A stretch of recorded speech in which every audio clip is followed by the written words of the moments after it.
His style is called colourful, but that's only part of it. Unique, distinctive, and often sports a hefty dose of irony. Anyway, local artist Ewan McDougall is without doubt the best person to describe his own work. Welcome, Ewan. Thanks very much for coming in. Thanks, Dougal. How long have you been painting? I bet you've asked that question a few times. I have. I'm having my 20-year retrospective in July at the Temple Gallery, so just come out for 20 years, actually. Yeah. Now, your work is sort of, I would describe it as unflinching, without compromise. How would you describe it? I take that as a compliment. I just get in front of the canvas and start whacking colour on and try not to think too much about it and get rid of any preconceptions and really let the painting form itself. And, really? And I come from a colourful past, so I try to capture that on the canvas. So how does your colourful past, as you say, affect what you do on the canvas? Well, I was taught at school by Colin Wheeler, who's a very good painter, a landscape painter, North Otago artist, and he taught me formal painting. But when I left, I came to university and then travelled overseas and played in rock and roll bands and lived a party life really, had some very wild times and travelled into some strange places. And then when I came to life as a painter, I took that experience and put it onto the canvas, and I think that explains a lot of the colour and a lot of the energy in the work. But you have, as you start, you don't really have an end in sight. There must be something. I don't. I start with a blank canvas and I just start putting colour on, usually a lot of primary colours and a lot of them pastel, and keep going. I correct mistakes as I go, and so quite often the paintings are layered. So you begin to actually see where you want to finish, is it? Yes, the painting really tells me where it's going rather than the other way around, which is the way I like to work. You do get a lot of thickness in your work. Let's see some. All right. I mean, it is the paint is thickly layered. Yes, I mean, that is wow. Nobody could ignore it.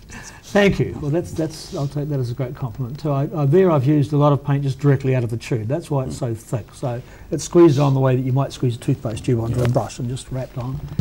It's called Maelstrom, and it's really a party painting. And when I came to university, there were very few women, so most of our parties were men only, and people just having a great time with music and stuff. And that's what I'm referring to there with that painting, I think. Well, I mean, the colours are hugely vivid. Were they? Were the characters that you mixed with vivid characters? Were they dressed in vivid colours, or was this just? Well, this was the 60s. There was a lot of the hippie thing going on, and also some chemical assistance as well, and just a lot of really wild music. Jimi Hendrix and Cream and bands like that. So for me, it was a very vivid time and a wonderful time, and that's really what I'm in some ways recapturing, I hope. Now you've got a similar face here. In the middle with the spiky, is this the hair or the crown? It's meant to be the hair for me, and it kind of refers to the punk era and that idea of being so excited that your hair is literally standing on end. Yes. And I didn't set out to do that, but it's turned out being that, and I've kept it as a motif really, so it is a recurring motif. So these things rhyme. I mean, there's a lot of lettering, a lot of writing. A comment on some of your works. I'm not sure whether we're going to see that. I usually put the title on the left-hand side, and there's another reason for that apart from the fact that it tells you what the painting is from my perspective. I also use it to balance colour.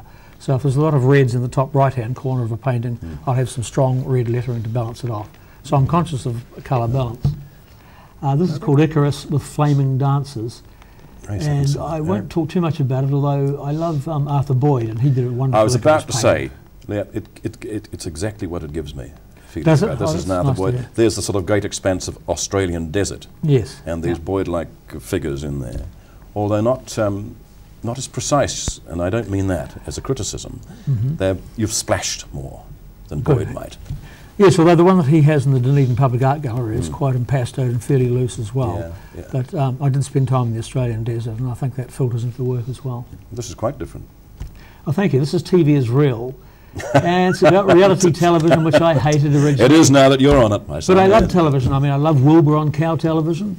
I love watching the Highlanders thrash the Crusaders. I love a lot of things about television. You waited a long time for that one. I did indeed. But, it's a love-hate relationship I have. And television's a great thing, but reality TV I didn't really like much. So that's... So, I mean, this is really, apart from the brilliance in hue, and this is social commentary as well. You're actually telling people a lot about what you think. Quite often, yeah. It depends what's going on inside here, really, and what I'm thinking about. What can come out. I mean, this takes it on beyond landscape painting, doesn't it? This takes it to another level.